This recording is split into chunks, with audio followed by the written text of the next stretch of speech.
And good morning, good day, good afternoon, whatever time it is, wherever you are. This is your griot, your Sensei Al Bob, here on our channel, Dreamy Dream Land with Sensei Al Bob. And welcome home. And I'm going to make my little disclaimer of don't believe anything I say. Check it out for yourself. I am just a griot. And what is a griot? Someone who tells a story that people go, wow, yeah, what's that about? So this weekend was quite, so much is going on with every day. It gets, every day today would be tantamount to I can't believe this happened this year. Well, every day we have 40 things that I can't believe it happened. And the bombing of the oil refinery in Saudi Arabia, is a great. Every war that we've ever been in has been preceded by a red flag. Civil War. The Revolutionary, the Revolutionary War was more a civil war because the majority of the people in,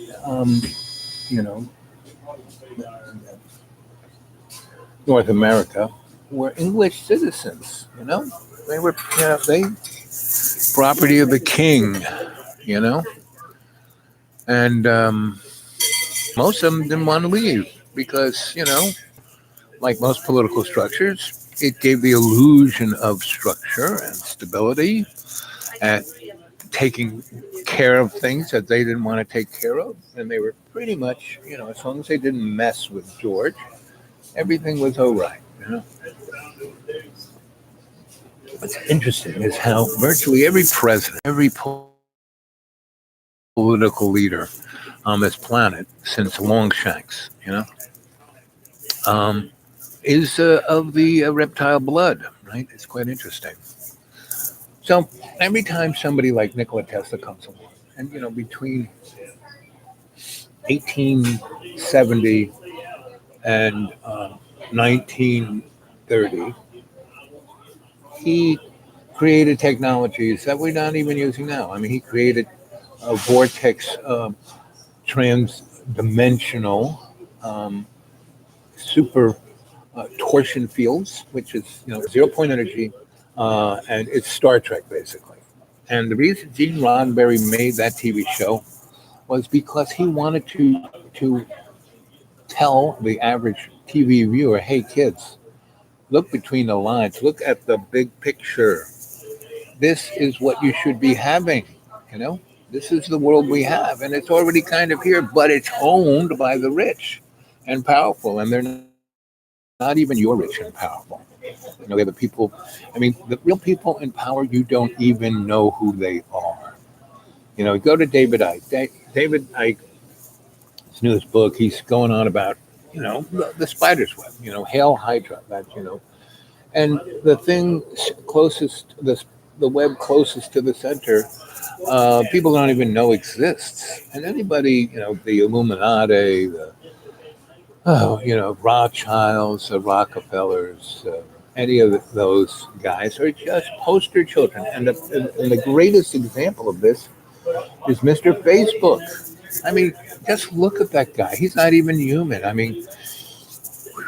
Talk about PTSD, talk about HDAD, Marky Boy, he was just, he was failing out of Harvard. And the people at the NSA were looking for somebody to host this thing. So they go to Harvard, they look around, oh, that guy. So they offer him an offer he can't refuse. He's already about to fail out of Harvard, about his life is about to go down the tubes, and said, listen, we'll make you one of the richer guys on the planet. And we'll start this big groovy thing called Facebook. And we'll let you take all the credit, just like Edison did with electricity. He was the wizard of Menlo Park. No.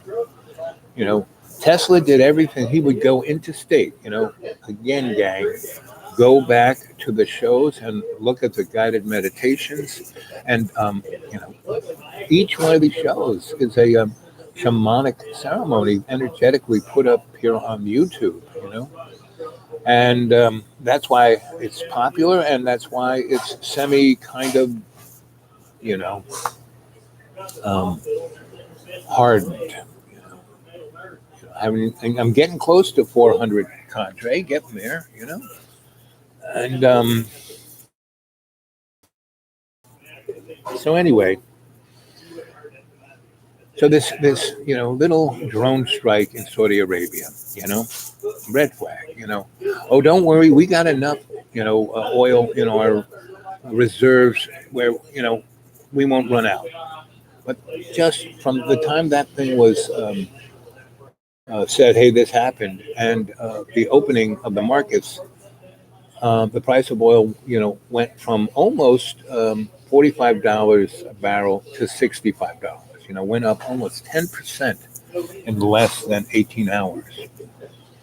Well, this smells just like the oil embargo, right? And it's the gift that keeps on giving.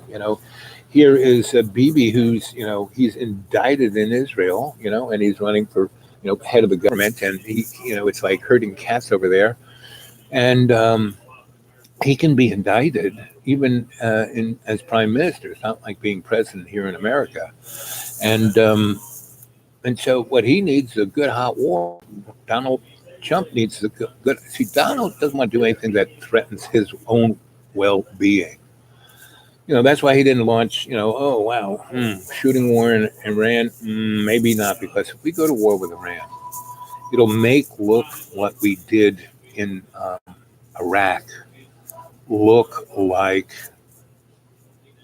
a cakewalk, look like, a day at Disneyland, because Iran, they're Persian. They're not, North African Muslim. They are Persian, and they have thousands of years of history. They got a landmass that's, 5 times bigger than Iraq, and Iraq is just one big parking lot. Iran's got mountains. Makes Afghanistan look like the suburbs. So, we've been in Afghanistan for 18 years. We'd be in Iran for 100 years. So it's but that's what the warmongers want: never-ending war. That's again, that's how we. I mean, all our founding fathers were rich white men who owned slaves, and so they wrote this thing, to ensure a more perfect union.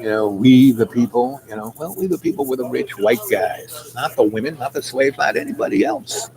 Japanese and Chinese people were not allowed to become citizens, even if they were born here. How do you think they were put in concentration camps? How do you think their land was taken away from them? Go read Howard Zinn. Go talk to anybody who's Japanese. Hey, brother man, have a good day.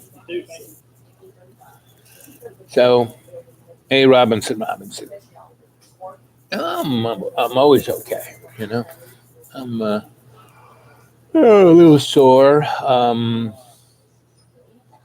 I went out to watch the stars last night, and I got the wee scared out of me. I was going to go over to the dark corner of the deep green that has an open sky, and I have a really nice, fold-up chair. It's a round shell, and it's like you just go to sleep in it. You can curl up in it, right? And I was heading my way there, and I turned on the Christmas lights in the deep green. You saw them the other night, and they can give enough light so I don't fall and kill myself. But they really don't shine any light on anything in particular. I mean, you saw it. You could, unless I took the flashlight out and shined it on me. But I didn't go out with a flashlight. I just kind of, sauntered out, and I had been sitting writing on my newest novel, Chicken Neck, and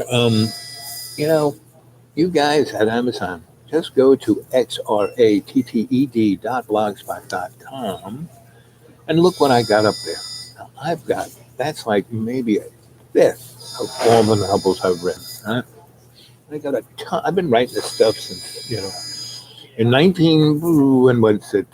I was at, I guess, 1970, before I kind of just blurred into the background. Um, I was at this, I took, I was mostly taking, theater courses. Um, but I'd already been a lighting, an ME, a lighting designer. I was working for Lester Pavlikov. I was an ME and lighting designer for Theater for the New City, and Herbert Berghoff's studio with Uda Hagen. I was already doing this for like 4 or 5 years. So all my teachers were like, ah. So I took they had a writing course about how to write theater, and so I love Shakespeare and I love the Greeks. So I took this course, and so we had to write stuff. We had to write stuff for every class. We had to write 10 pages, which is the thing to do. If you want to be a writer, I write every day. That's why I kind of go to sleep at 8. But, I'll write from about 5 until whenever I get tired. And that tired period is like between 8 and midnight. But I usually go, 8, 9, 10, depending on what's on the radio, what's on the skip. And then I go to sleep, and I, from about 8 till 3, good solid sleep. And then, I'm like an Indian. I drank a little water, so I go to take a pee. I take a pee. I sit down. I write. I see what's on the skip, and I write. And that's kind of, how I get writing. I'm listening to the skip. Some people come in really strong, and I will type down what they were saying, and then it'll dribble up till you can't hear it, and something else comes in, anyway.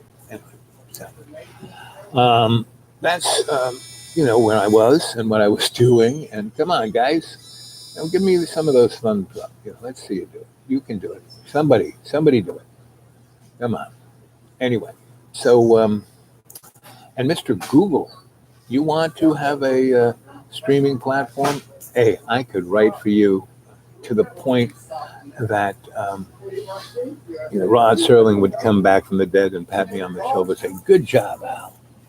So, come on. I'm looking for something to at least give me something to do, because all of my writing, I have friends in the publishing world, and they read this stuff I write, and they say, wow, this is great stuff. But what do you want to do with it? I said, well, why don't you work for, big company? Why don't you push me? And they said, no. I said, what do you mean, no? He says, I'm not going to threaten my retirement. Now, what are you talking about? He goes, listen, Al, I love this stuff. I've showed it to other people. They love it. But you're like James Joyce on acid. Who's the market for this other than a few chumps like us? And so that's why I need a really corporate editor, because this stuff is written shamanically. No matter how people slice and dice it, it doesn't matter. It's going to carry the same weight. So, and they need to hear this stuff. If the hidden hand understand, they've been screwing around. One of the most obvious parts of that hidden hand spider web are the religions, Catholicism, Catholic, and they call it the papal see. Why do they call it that? Because that is where the serpent lives, in the sea. Go and read your Bible. So Lucifer, the devil, the serpent, Beelzebub, whatever you want to call him, is in the good old sea, and that's why it's the papal see. Anyway, where did the Holy Roman Empire come from?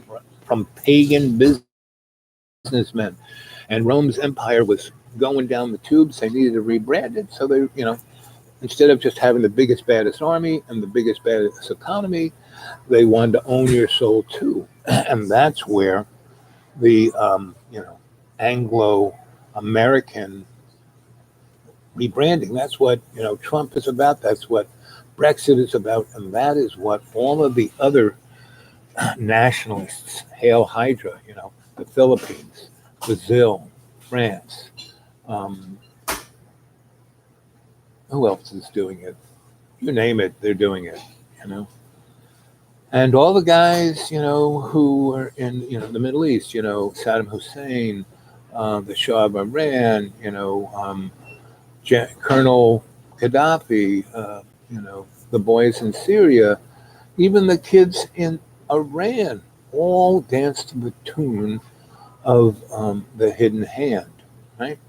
And that's why I keep saying, um, look at the big picture and um, follow the money. Who's making the money? So on the blowing up of this refinery, who's going to make the money? The oil companies. Because look, nothing has changed.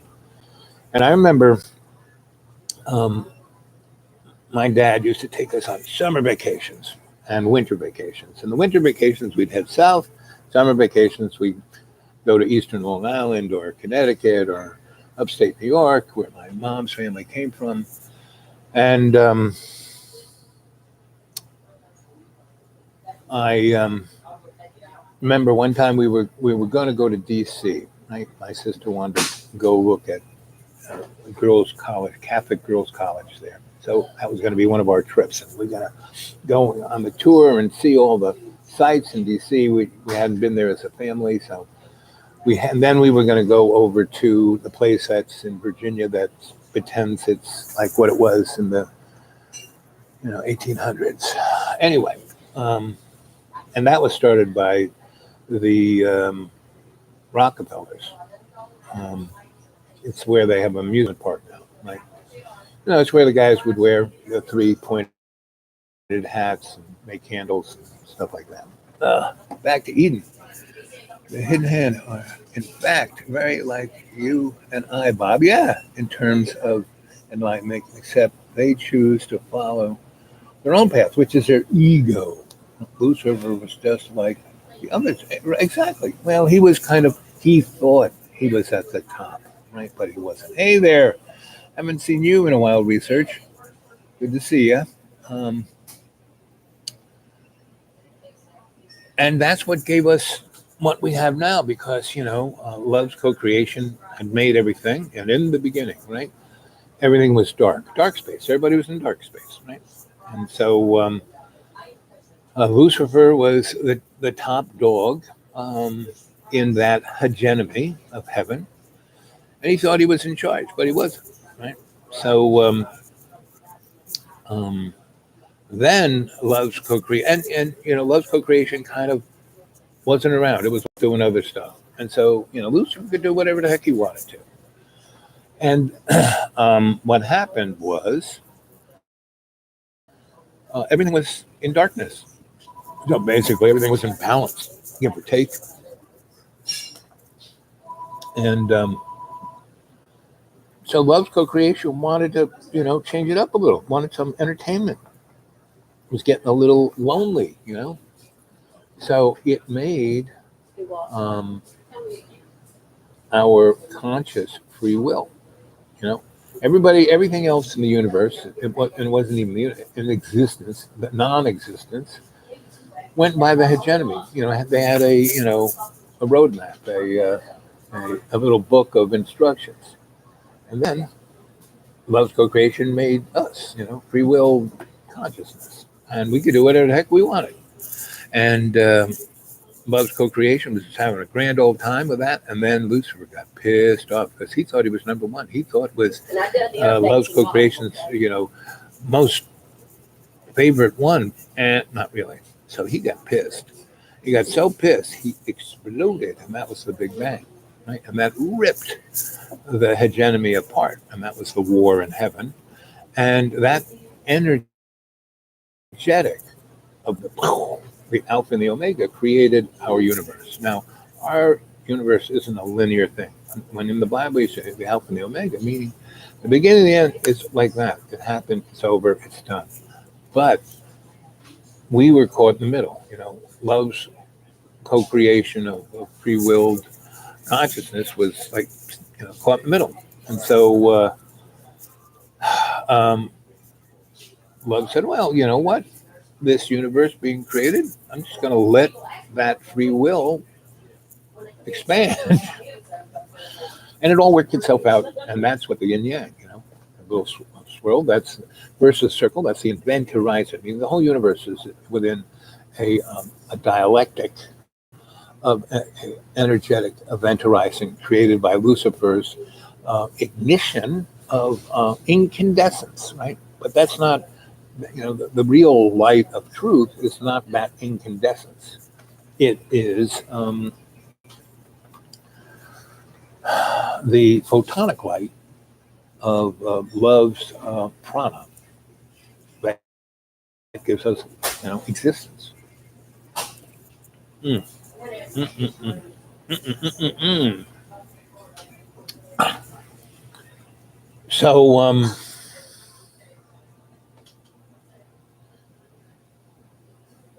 yeah, that's a biblical rendition. Yeah, it's not literal, right? Yeah, exactly. It says like a comic book. You know how when you get those comic books of history or literature, David Copperfield or Tale of Two Cities in a comic book. Well, that's our existence. We're in a comic book. God will save us. No, we gotta say we gotta be that pebble in the pond that makes a ripple because everything's gonna work out. We don't need a God, a anthropomorphized Big Daddy in a chair to save us. No, no. We have as many lives as it takes. And you think things are bad now. Well, you go look at what was going on in the Dark Ages. They were bring out your dead, being thrown out the window onto the cart, but I'm not dead yet. Whack. Better than the Bible. Go watch all the Monty Python movies. Life of Brian, Mean to Life. You know, the one where the guys are riding around on brooms with clop, clop, clop, clop, clop. Anyway.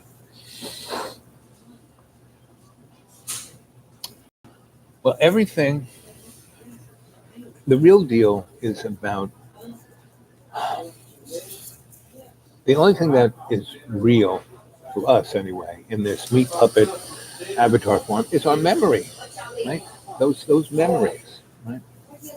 So the one thing about my memory factor is that I am always in the right place at the right time, and I know it. I experience it. I go, oh, look at this. I'm in the right place at the right time, right? And and you take advantage of it, right? And it's not you doing it; it's you servicing love's co-creation.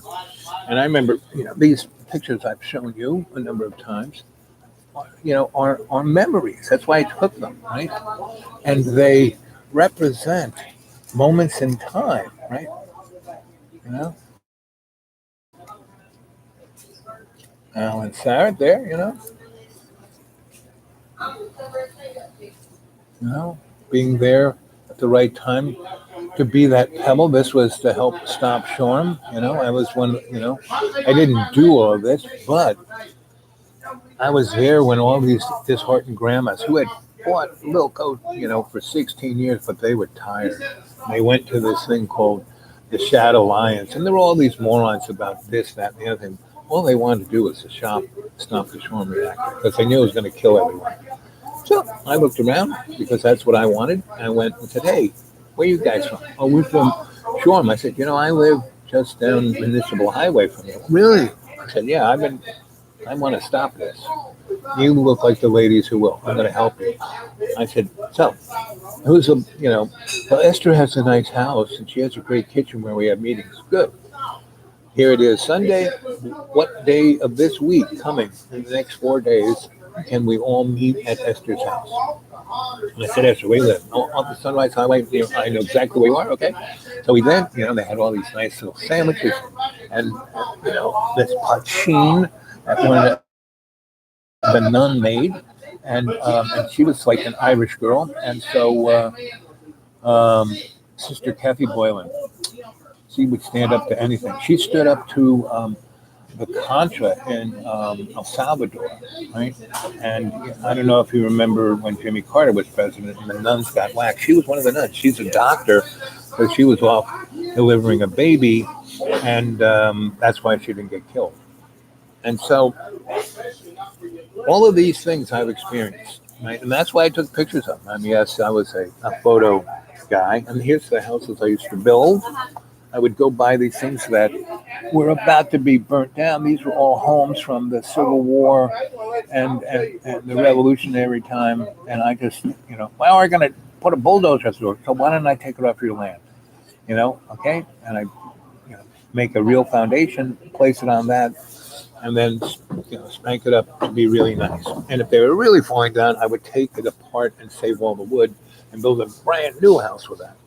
So all of these things, being in the right place at the right time and taking advantage and not wanting to be famous or rich or this or that, because all of that just comes along with doing the job of doing the service to love's co-creation, right? So, how did I got to Ireland the first time with my parents? When I got thrown out of the seminary and they nearly killed me, and I went and to summer school and finished that whole year in a matter of weeks. I met.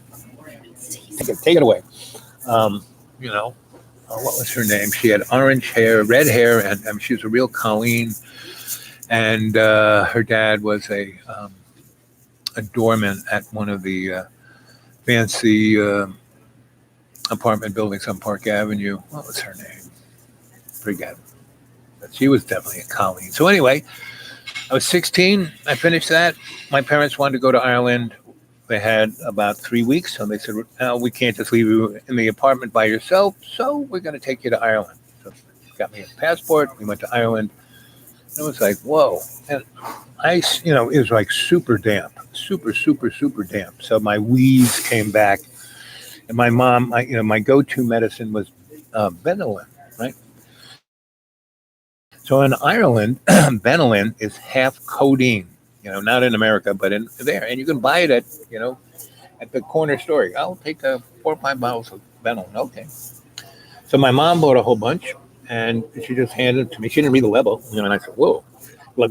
I drank whole in it. Codeine's pretty amazing. So I'm sitting in the back of that car like,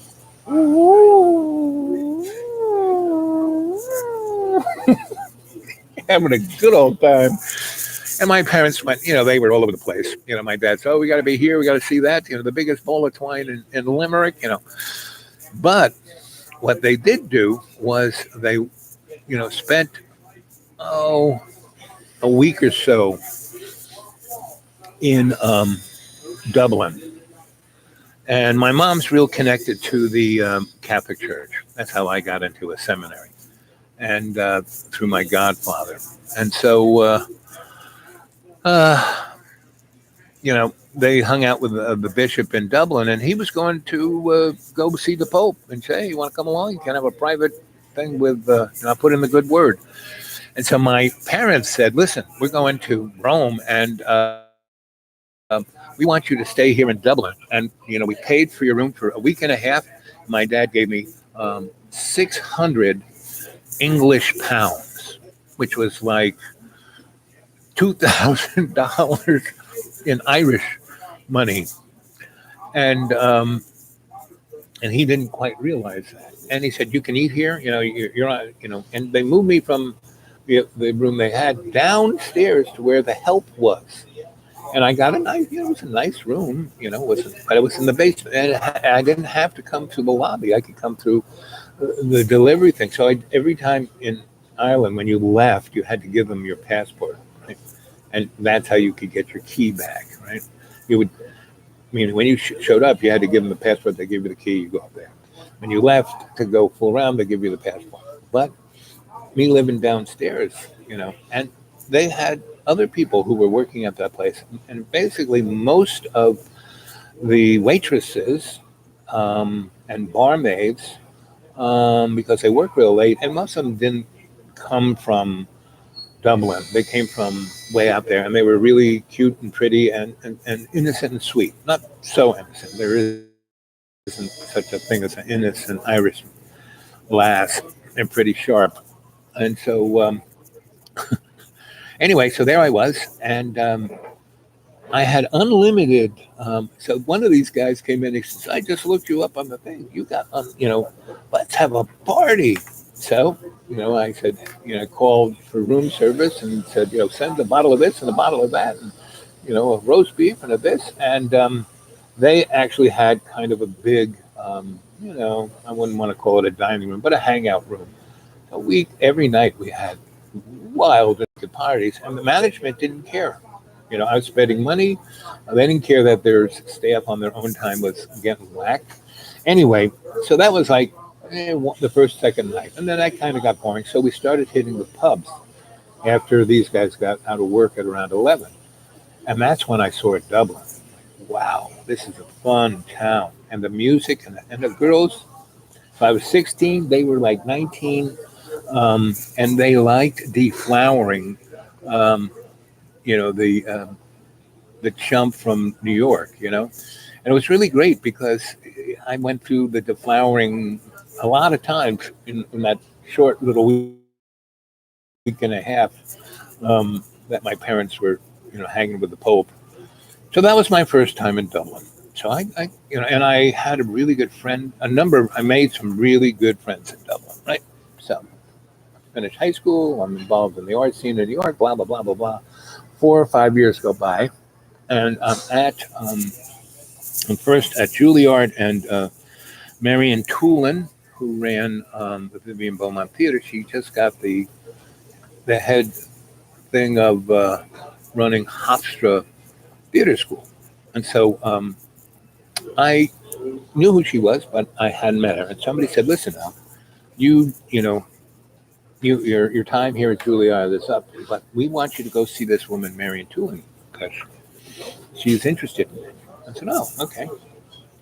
So I go see her, and she goes, "Listen, I'd love you to come to Hofstra and be in the theater department. I think you'd be a real plus because you got all this experience. Da da da. You could be my inside guy. Tell me what everyone's thinking. I'm going to be brand new there." And I said, "Okay, no problem. Sounds good." And my parents were all for me going, staying in college. So I, went on to Hofstra, and she goes, first I showed her my photos from being a photojournalist, and she was quite impressed.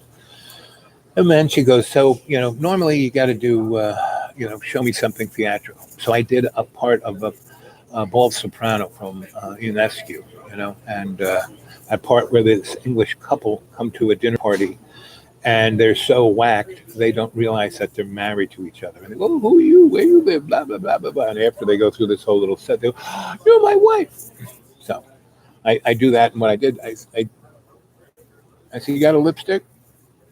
And she goes, "Yep." And I said, "This ain't your favorite lipstick, is it?" And she goes, "No." So I drew a line down my face, put some lipstick on my up here, and some on my lips, and a little on my wrist. And so this was the wife, this was the husband, and I did that little monologue. And she was laughing so hard, she wet herself. So "You're in." So I was there for a semester, and again, I was like, bending the rules, and I had a really great girlfriend, and that was really the only reason I was there. And I was playing around with the radio station that was there, and a few other things that were kind of interesting. But that girl, she went her separate way. And there were other things that were, because Hofstra at that time was like built on an airstrip, and it was like a dystopian universe. And so, and all my teachers in the theater department hated me because I had the job they wish they had, and they couldn't get, and they had to, be a teacher. And "Why are you even here?" Because I would just get on the train and go to New York and, be the disco king or work on a show that I was working on. And anyway, so I got a little bummed out, and I went to, the next semester rolls around, and I have to, um, you know, kind of say, what classes I'm going to take. And I got the little brochure in front of me, and I get up to the woman, and I go, "So, hey, listen, if I don't want to go to, have my parents paid for this already?" And she goes, "Oh, yes. I, deposit $1,100. Yep, that's in there." And I said, "But I don't want to go. Will you give me the money?" "Oh, yeah, we'll just, empty the account out and give you the cash. Not a problem." So that's what I did. And just before I took off with that money, Marion Tulin grabbed a hold of me. "What are you doing? You're not going to college?" And I said, "No." And she goes, "But what about the draft? They're going to get you." And I said, you know, like most young people, you know. She goes, "No, no, no. I have this great opportunity. uh, the university at Trinity and the Irish State Theater want me to send them one of my actors, one of my thespians, one of my. You'd be great for these guys. You'd really shake them up. And you got that friend who has a little theater thing in Dublin, so that would be great. And I said, "Yeah, okay." And she goes, "So I can slip you in. You still be going to college. You can take that $1,100 and spend it over there, and I'll tell your parents, you got this great opportunity instead of sticking around here." Because they didn't care I was there. I just so. Hey there, Lena. Ra Robinson, back to Eden. Welcome home, everyone. Research. Anyway, so get on the airplane, and she had an airplane ticket. She got a place for me to stay, and I show up, and the State Theater of Ireland. They were like looked at me and said, "No, no, no, no. You know anything about our culture, our society, our social anything? No, you gotta go study that first. So we're gonna send you off to Trinity. You know. Now these guys were just like the folks I work with in New York. I mean, the theater people in Dublin, except they spoke Dublin. But they had that same kind of theater attitude, and I had already been sick of that. And the people I was hanging out were like the avant-garde. Living theater. Anyway. Um, So they sent me to Trinity. As soon as I walked through those gates, I said, I am home. This is where I want to be. And instead of being some little crappy apartment, they gave me like a suite because the only place they could fit me in was as a visiting fellow. I was like 19 and they were, "You're a fellow? How could you be a fellow?" I said, but I went along with it. I got out my, instead of dressing like this, I got myself this, black turtleneck and a wool herringbone thing, and these really nice shoes. I mean, Ireland at that time, they had everything and had nothing. Just kind of like I am now. And they had these, what do they call them? They were flea market slash army Goodwill. It's just piles of stuff, and you went through it. And I found some of the greatest things, shoes and pants. And so I dressed myself looking like, a college professor. I had to be a fellow. And that's one of the times I really started to really grow my beard. And I found really great NATO Army coats, right? And they'd have all the stuff taken off, but they still have whatever flag. So got one with an Irish flag, one with a German flag, one with a Swedish flag, right? And they were the best. I mean, best design, had pockets everywhere. And so, I would wear, when it got, icky, rain or that's the thing I'd wear. But otherwise, I was wearing my fellow clothes, and I had, I was in this department where I'm supposed to be studying Irish Celtic lore. Supposed to be studying about the hedgerows, the hedgerow entities, and the myths. And there was a guy teaching. Oh, and this is the guy right here. This is Archie, and he was like ancient. When I knew him, he was in his 80s. He's like in his hundreds in this picture. And what's really upsetting about memories? This sweet person who is brilliant and just so much fun. There she is there. And this was Archie visiting us at her apartment. And then it became his apartment. He was only going to be there a week. He spent, almost a year there because he loved her. She loved him. And I was just the third wheel between them. But anyway, for the love of me, I can't, it'll pop into my head, but I can't remember her name. And I live with her. And she became a pretty well known, she was a brilliant comedian. She had a wit, she, razor sharp, almost photo memory, knew literature like you couldn't believe. And that's why she loved him, because he wrote so much, and he was an archaeologist, anthropologist, you name it. He was the psychosocial cultural forensic anthropologist that I got it from, right, Archie. So you know, he was my and I went into his office. I was assigned to him, and he said, "Okay." He goes, "I'm giving you access to the library."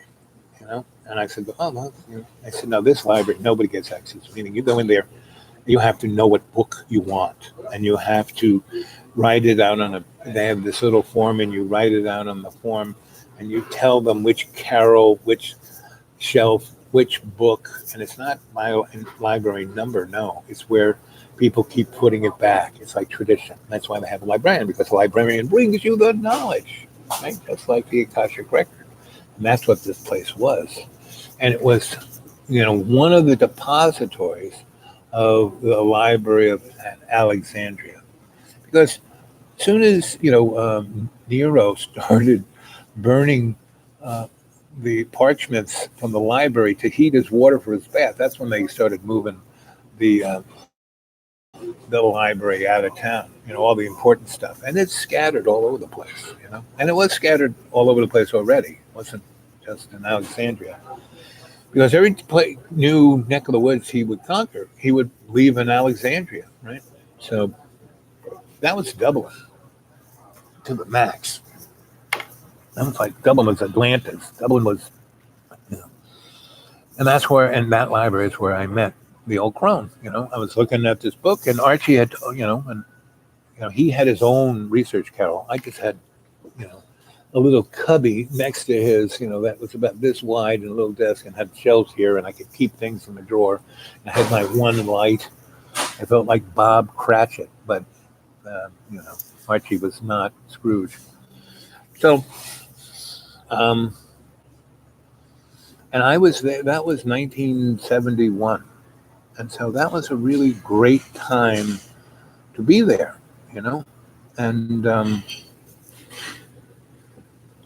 Because they hadn't joined the EU, they were at the height of their level of being at the height of their level. I mean, they had, Dublin was, O'Connell Street was this amazing, almost museum of history, because they had all these great statues of all the heroes of the Irish tradition, right? And they had all of these oak trees that lined O'Connell Street, where the Romans hung the patriots, right? And whereas you go to Richmond and places like that, where they have all the statues of the guys from the Civil War, well, it would have been one thing if those statues were put up, after the Civil War for the memory, right? But they weren't. They were put up in the 20s and 30s of Jim Crow times to tell, from the 1890s to the 1930s, all those statues were put up there. And they weren't put up there to remember the history. No, they were put up because it would have been nice to remember the history, because they were, the guys who were still alive would have been nice if they had treated them nicer, meaning the old rebels. I actually met a few when I was in North Carolina in the early years of my going there. And so history is not what it seems to be. And when you go to a library, especially a library like the ones that are in Trinity, that's when you can start lifting back the veil. Right? So being in Dublin at that time,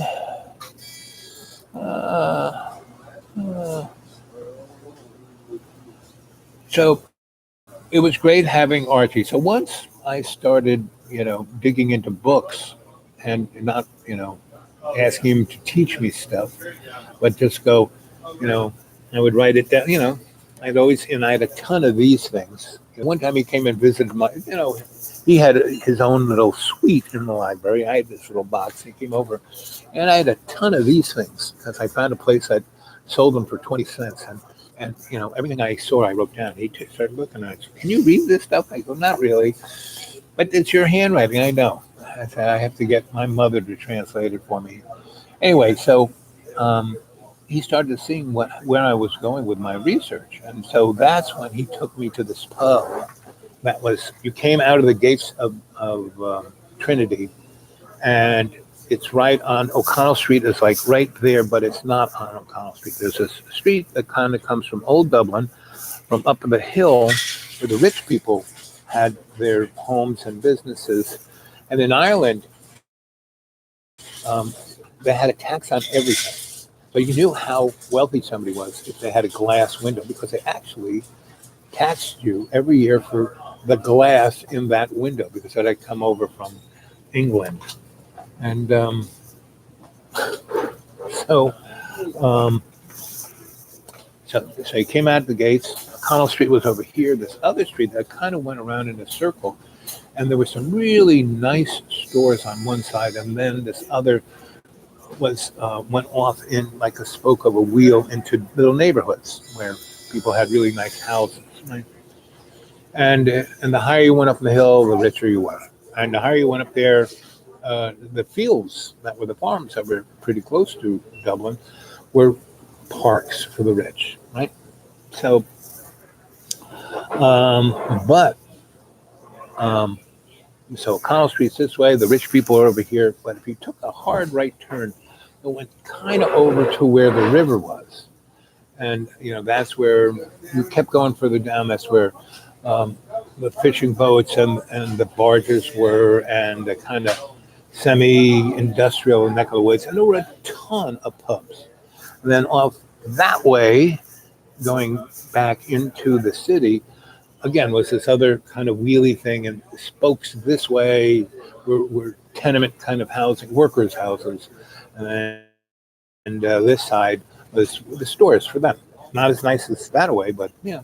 But off of that, there were all these little roads that were like time strips, and it was straight out of Harry Potter, meaning where they go into some place in London, and then they go through this magic doorway, and bingo, they're seeing all the wizards and witches from the 1890s, and so that was kind of Dublin, right? And so Archie, once he realized, okay, this kid's got something.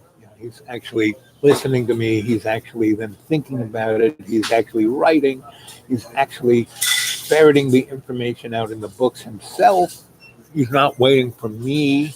He's coming to me with it. So he would say, now I want you to write a little more legible so I can read your notebooks. And then we'll go to the pub and we'll have a little taka. And that's Australian for pub food. And he was always doing that because he had traveled everywhere. So he kept using words from all over the place. And that's, and he would expect me to go figure out what that meant because he was trying to teach me etymology, right? Linguistics, where do words come from? And he said, words are very important. He's the one who told me about spelling. And if you're really hung up on grammar and spelling, you're lost because you're under the spell. So, out in the woods stories. I'll weave back towards that one because I have a really good one for last night. That the wee was scared out of me, and anyway, I think I gave you enough good picture of Dublin. I'll go to the wee scared out of me. So I woke up.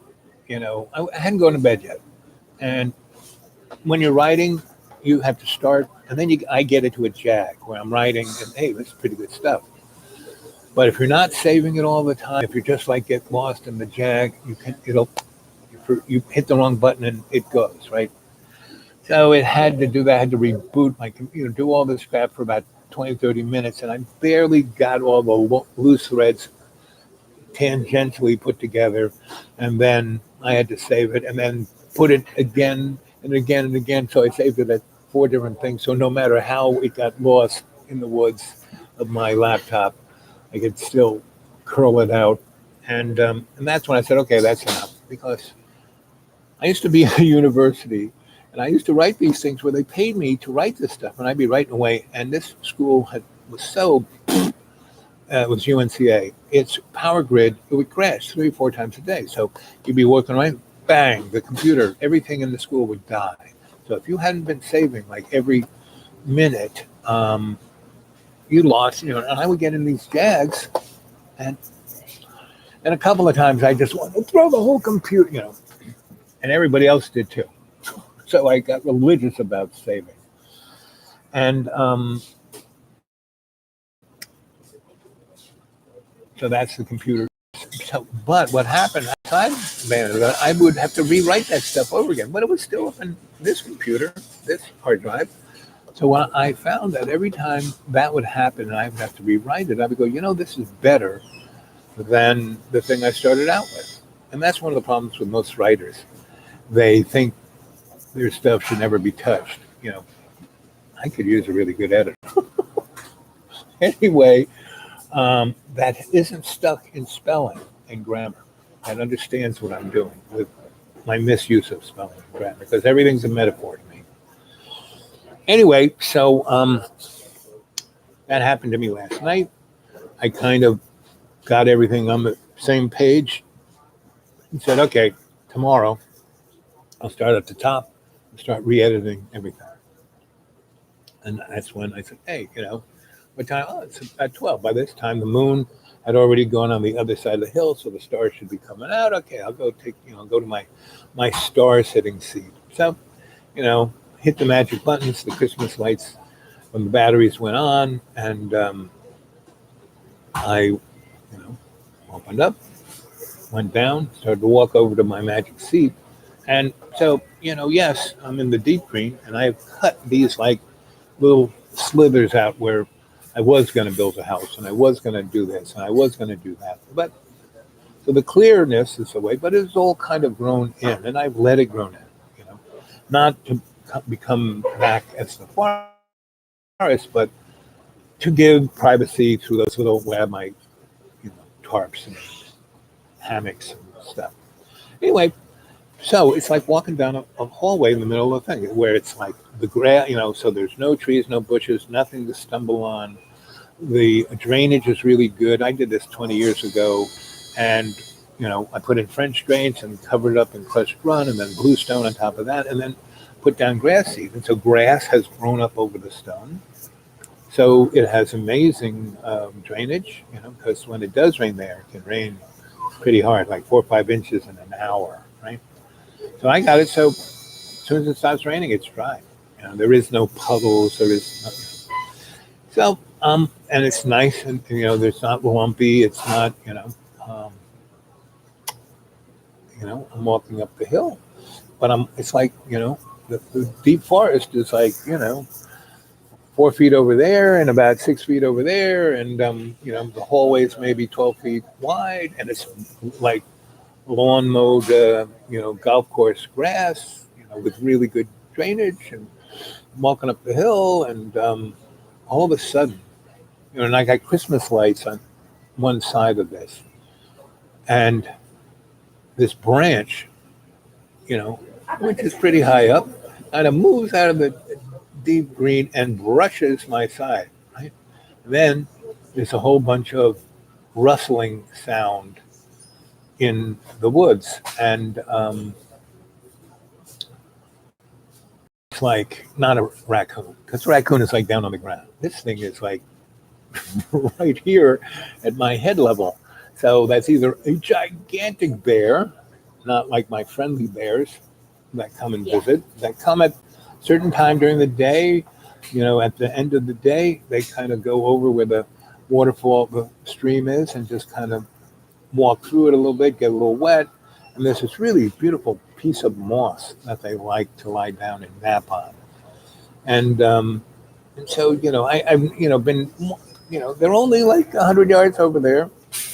And I sometimes wish, I just go over there and rub them in behind their ears. But no, it's like they realize respect. So they stay on one side of the stream and I stay on the other. And I do leave them little remnants over there, not where I am. And so everybody's happy. So it's not those guys, because they would never come on my side, And if this thing's a bear, it is like, as tall as me, So I just kind of stop, and I hear in my head, ow, ow, ow, ow, ow, ow. And instead of me going, yeah, what do you want? I just kind of freaked out, and my heart was like in my mouth. And before I knew it, I was, in a closet where I store things with the door locked, and I slept there. Now, I do have a hammock there, but um, because it's a box that's somewhat insulated and somewhat has a little heat. So in the winter, that's kind of where I kind of hang out, but it's not the best. It's a little wooden box um, that, I mean, if it's really, mm, 2 winters ago, and John threw me out, and I spent most of the winter, you know, at my own, from the day after Christmas till, May. I had nothing, I wasn't up at the school. I guess that was 2017 and or 18, maybe 2018. And I was in places like I am now, where I can't really get a phone call, I know internet, there's something middle of nowhere, but way more than this. And I survived, but it was that, I guess it was 2017. That was January, was like 9 degrees below zero every day. And at night, it was like 20 degrees below zero. And the wind was whipping, ooh, baby. Luckily, it didn't snow that much. A little bit, but not that much. And so during that winter, I was for a week in that box. And that, so if it was 9 degrees below zero outside, maybe I could get it to 40, maybe. But that's still a lot warmer than 9 degrees and no wind. I wasn't happy, you know.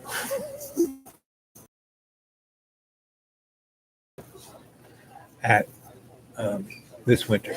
But anyway, last night, bing, before I could even, okay, calm down, breathe, don't turn around. You're hearing this thing in your head saying, ow, ow, you know, and I should have like slowed my heart down, got it out of my throat. But that fight or flight, I was not fighting whatever that was, but before I knew it, I was in that closet. It was like, so I said, I'm not going back out there. So, I made sure the door was locked and it opens in. So I piled stuff against it and tried to go to sleep on the hammock. And I did. I kind of went to sleep until I woke up in a dream to the voice saying, ow, ow, ow. And I said, okay, I'm asleep. I'm safe in the box. I'm on my hammock because I wouldn't be having this dream if I wasn't. So I don't have to get upset. I can say, what do you want? So I did. I said, what do you want? And he goes, and for the rest of the dream, it goes on like a Abbott and Costello thing because I go, so what do you want? And it goes, what do you want? And we kind of go like that through the whole conversation, right? And basically, it kept leading me to this point of saying, hey, it's up to you. And you're doing fine. Don't worry about it, Listen, look what happened with your car, You were stuck out in the middle of nowhere. You blew up the back end of your car. And no one stopped. And who stops but, a Firestone guy who drives all the way, 100 miles, 60, whatever miles to where they fix your car because you already had it under warranty with them. And instead of costing like $1,600, it cost, $170, which, when you only have 481, but a lot. And they kept saying, well, this is wrong, but we have this coupon. We can do it for $3 instead of 70. Go. So that's why they did about $2,400 worth of work for about $173 because I don't do a lot of stuff. And they said, oh, you need to fix this. That'll be $700. So anyway, I'm living with it all. And that's one reason I can't quite make it back to Virginia because, again, I don't want to get up on the highway, and between here and Roanoke is about a little more than 200 miles. And I sure wouldn't want to break down in the middle of that with no money. $70 to my name. So, that's why I may not um, make it back to Roanoke. And John, someone has been whispering in that boy's ear about how evil I am, taking advantage of him. He kept calling me a, what do they call those things? Um, Parasite. But I said, John, without parasites, we'd all be dead. And he, what? So, yeah, in your colon, you've got like hundreds of billions of little bugs that keep you alive. But they basically live off you, you know? And so, it's a thing where everybody does well with everyone, right? And, for 3 years, we did pretty well. And anyway, so someone's whispering in his ear, so I don't know if I'm ever going back there, but which is okay by me because something else is going to make its way my way. It always does because, like, I guess that last week when my car blew up, and I could have screamed, I cursed, I got out of my car, I looked at it, was like, oh my God, look at that, because there was no tires, they both down on the rim.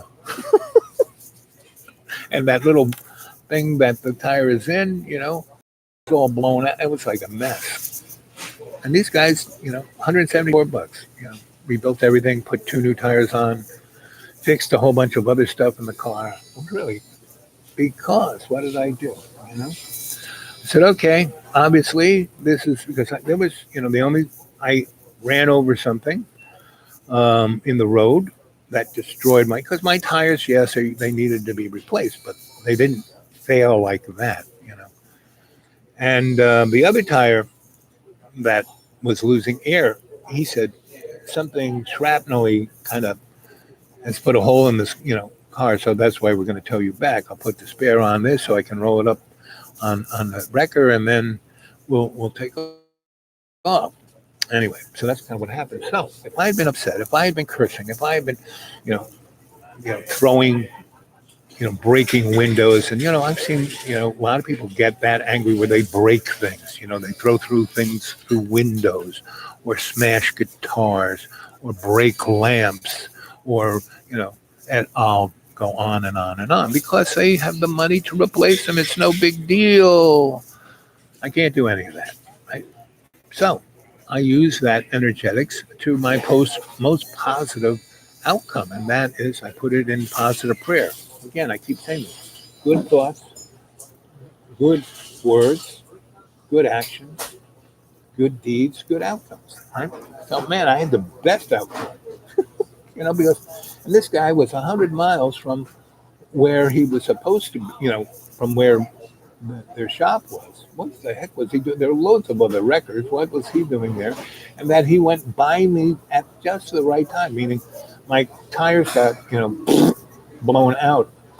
But, I came to a rolling stop about 5 minutes before he rolled by.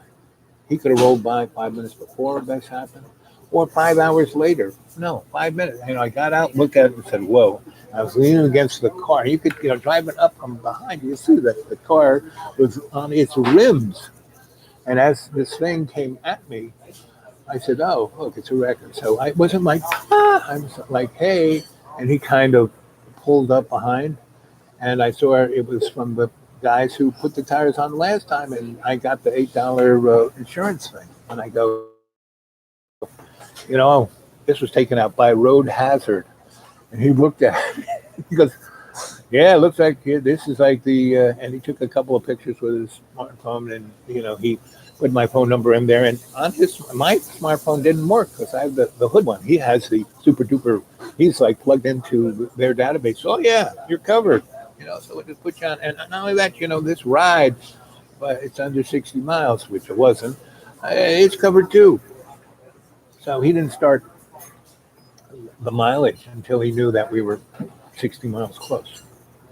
So because I had good thoughts, good words, and good actions, I didn't smash anything up or scream or yell or kick things or stomp around, and the good outcome was I had like $2,500 worth of work done under warranty by these guys. It cost me 100, almost 200, 20, $30 under that.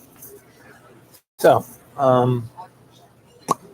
that's where we are right now. Why it looks so, oh my God, we're, things are about to crash. That's, I keep calling this the window of opportunity. And we are now, as we roll into October 1st, we will be 15 months left of the window of opportunity, right? And we have all the time in the universe to come to grips with what's going on, you know? So that's where we're at. Okay, so how the PO box he has mentioned? Let's see. Boop-a-doop-boop-boom. Let's see. Boop-a-doop-boop-boom. Boop-boop. I'll read some of your stuff, your chats here. Just biblical. What was Ireland? I think I did that. Artwork. That's your artwork behind you. No. One day I'll show you that. Let's see. The Woods stories. So that was one. Just finished dancing in the street. That's good, Divine. Keep dancing. I remember when they found the Viking settlement just over Aleppo, the South Bank. Yep, I remember that. Sasquatch. I can tell you some stories about that, Andrew. Well, just about to say that. If you have a post box, we can send you stuff. I'd love that. So, to kind of not spread everything over the world, everybody who wants to get a hold of me or send me something or any of the above, get a hold of me at the dudeawake42 at Gmail, right? And if you're in America or have a cell, I have a friend of mine who's over in, Lithuania and all of the what used to be Yugoslavia, and there's a place, a little country, Estonia, and he is a scholar also, and he is looking at, so that, all these guys were in the sphere of the Russian influence, right? And then 90, the curtain goes down, and they, and George Bush, and Mikhail Gorbachev make a deal where, okay, let's get rid of all our nuclear weapons. I mean, really, Ronnie signed it, but the Club of Rome and the World Bank and a few others went along, and Russia would become a capitalist society. And for about 20 years, that worked pretty good. Except we promised not to move NATO east. What would we do? We put NATO right on the border of Russia. Of course, they're a little upset. They've always been invaded. So they're a little testy about that. Last time somebody invaded was Germany, and who's the big dog of the EU? Germany. It's like, really? And you look what happened to Germany. They went from being crushed, via the Versailles Treaty to becoming the mightiest industrial power in Europe. And they did it in 3 years. How did they do that? And especially when it was being run by, Manny, Lou, and Larry, it's like, well, because the hidden hand said, okay, this is what you're going to do. You're going to get out of, you're going to not worry about the Versailles Treaty, and you're going to take your money and you're going to monetize it, not hook it to anybody else's currency. So it's worth something, because your money is worth nothing now. And so inflation went, so they could take that money and invest it into their industry, the steel industry, the chemical industry, the aviation industry, all those things they knew they were going to need to fight war. And then they started building things they weren't supposed to be building, like cannon. And so the Versailles Treaty said you can't make cannon any longer than this. Well, what did they do? They perfected the mortar, meaning instead of making it this way, they made it this way and put it, in sections, and so it could fit down here. So when they wanted to shoot something, it would hydraulic would go out there, and they put this gigantic shell in, boom, and this thing could shoot that shell more accurately and further than those long guns. Right? So they did stuff like that. You can't have airplanes. So they did. They had gliders. They had rockets. They had jets. They had things that were, because Versailles had no idea what this other stuff was going to be. So in 3 years, they became the mightiest industry from being just forget about it. And then they, came that close to taking over the world. And the only reason they didn't was that Russia made gestures like, you better stay back.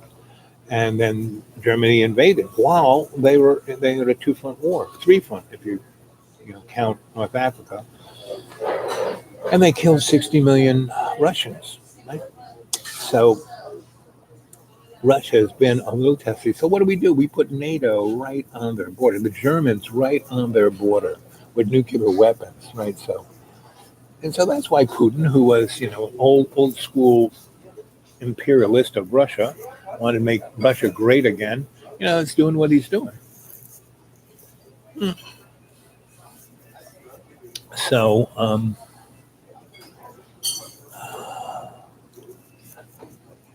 the bottom line is the bottom line, and so all of this stuff comes from the hidden hand. It doesn't come from anything the media is telling you it is. That's a comic book. Again, get a hold of me at a dude awake 42 at Gmail. I will then email back to you. Anyway, so my friend who's out there studying all this stuff in Eastern Europe, he's from Chicago, and he's got his cell phone, and his cell phone is fancy enough, and he's paid some fee. But I can call his phone number, that's for Chicago, and he'll pick it up in wherever he is in Eastern Long Island. I mean, Eastern Europe. And so if you have that, or you live in America, if you've got an American cell number, give me that, and we can talk if you want to. But if you want to send me something, get a hold of me at the dude awake 42 at Gmail, and then we can, I'll give you my mailing address because I don't kind of want to put that over the World Wide Web. So, okay. Not sure what kind of phone.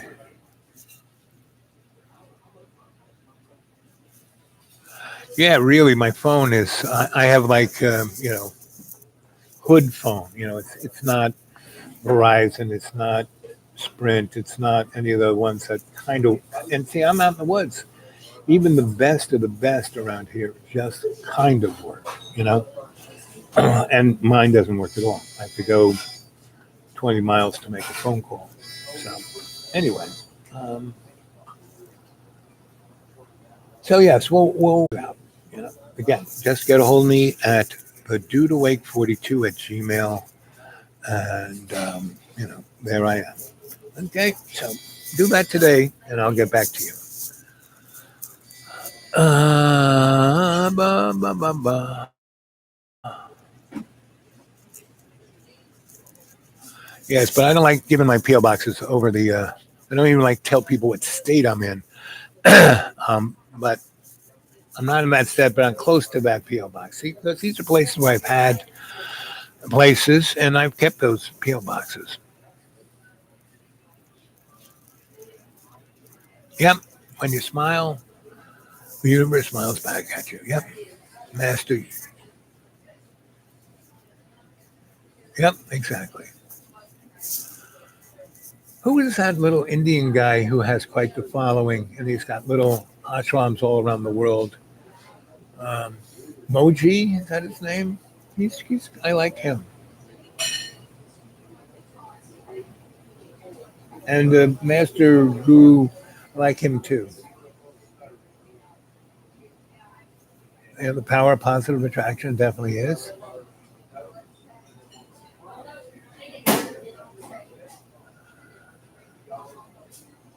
I'm in this really interesting little corner where North Carolina's here, Virginia's here, West Virginia. I'm like within 50 miles of all these states, right? And I'm right on two, three borders. And so everyone in the surrounding counties, I'm the area of that. No, we don't go there. And that's, I'd say it's like a 200 square mile bubble of Appalachian poverty. We're right near all these places of amazing affluence, Johnson City is about 40 miles that way. Boone is about 35 miles that way. Oh, what's the name of that place? Kingsport is probably 100 miles that way. Bristol is almost maybe 80 miles that way. So, and then there's nothing where I am, so there's no health. And I got to go. I've got little vestiges of things around me that I can go, but they're not as good as Roanoke, Virginia, where I really wired myself in well with world's best eye guy, world's best endocrinologist, world's best. Because Roanoke's a hospital city, it's a hospital town. And again, I do things for them. I showed all those doctors how to meditate because they were like Doctor Strange. They were like, oh, the world's best. And they were so stressed out. And they were getting to that point in their life in their 50s where I've just spent, the last 30 years of my life becoming the world's best. And I've got ulcers and migraines and can't sleep. And my kids hate me. And I haven't had sex in 2 years, And I taught them how to meditate. And that changed their worldview a little bit. That movie, Doctor Strange, is very good. I actually had a similar Hambu experience, meaning I was in Kathmandu. I met this guy I walked by who was a beggar. And I kind of caught his energetics, but I didn't really, because I didn't have any money either. And he kind of, as I walked by, he kind of grabbed the pant leg of my face. So I kind of stopped. I looked at him, and he shook his can, and he was sitting on a pillow, and the ends of his legs were there, right? Like he was amputee, and he was shaking his can. So I said, well, okay. And he kind of had this other pillow behind him where the wall was, and he pulled it out, and he put it up next to him and went like, and so I said, okay. And I sat down on his pillow, and I had my little pack, and I start seeing what I could give him in my pack, and he takes my pack. I mean, straight out of Yoda, he takes my pack, and he starts throwing everything around going, oh, I like this. And and instead of getting really upset, I just kind of looked at him and said, okay. I found half that stuff in the garbage anyway, so sure, whatever he wants. Anyway, so he went through, and then he stuffed everything back, not like nice how I had it so I could find it, but he kept about 4 or 5 things. And those were the kind of things that if I were to say what were the things I truly need, like a flashlight, he took my flashlight. He took my Swiss Army knife, which I actually, when I was in Switzerland, I bought one of those. And a few other things like that. That, I could say, well, I really need that, but I didn't, And so I said, good, sure, not a problem. So I went to get up, and he put his hand on my thigh, and he then put his hand on my shoulder, and he stood up, and he had his legs under his butt, and he had these pants cut, so he could just put them there, and people would just think he had, meaning he was a scam artist. And he lifted himself up, he put everything in his little pack, and he put out his hand, and he had the strength of 10 men. He just nearly threw me over his shoulder. I mean, he had control of his chi. And he lifted me up because I'd been sitting there a little bit. And he goes, you need a place to stay? I said, oh, yeah, because I did. Because I was in the city, Kathmandu, a pretty big town. And we went into deeper, nastier neighborhood. And we came to this big, it would look like a gigantic, dark brown rock. But that was just the wall around this place. And he, put his hand against it and opened the rock. And we went in. And it was just like that movie, Doctor Strange. He brought me to see his master, which he called the Eternal One, and you know, he, I actually had that kind of experience, but I was a lot humbler. I had experienced a lot of humiliating experiences, and so I basically, you know, was happy to be there, not wanting anything, and they all liked that, and they all shared with me, and I stayed there maybe 4 or 5 days, and I wasn't really looking for anything, and that experience was more or less a, a realization rather than looking for something. It kind of made, okay, yes, I'm on the right path, everything's fine, I'm doing the right stuff, it's all good. It's not a problem. So that's kind of what happened. And they said power of positive. Yep, they say Andrew. Uh,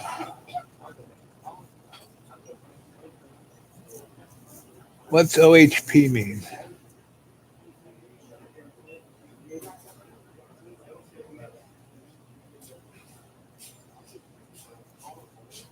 Uh, oh, uh, uh. So we've been going now an hour and 21 minutes, 42 seconds. So as I started out, you know,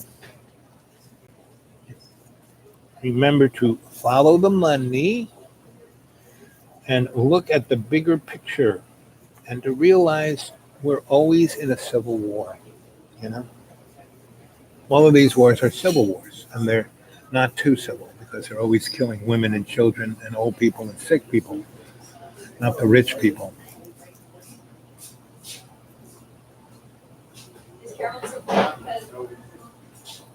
I'm on up here. It's the sound of oops. Okay, thank you. OHP. Oops. Yeah, I like that. So we're again the window of opportunity, 15 months, and uh, that thing where we almost started war with Iran, but we didn't. That was to say, see, we held back. It wasn't until they crossed the red line. And it's not too far from what is today, September 16th, only 5 days from September 11th, and OxyContin has killed more people than everyone who died in 9/11. Well, not everyone who died in the wars that we started because we killed almost 2 million people. But all the people, all our soldiers who have died in the last 18 years of fighting, all of our soldiers that we have ignored and who've committed suicide, which is close to 100,000, if not more. More than all the people since 2011. All the people from 2011 to now. 400,000 people have OD'd on opiates, right? Not just OxyContin, but fentanyl and all the rest. And we're still legally selling all of this stuff, you know. And so we're all done. Good, good, good. Hey, handsome. How's that? Always good. So my buddies have just showed up, and I'm gonna say goodbye, and I'll talk to you guys later. Okay. Let me just shut off here. So is it all good? What's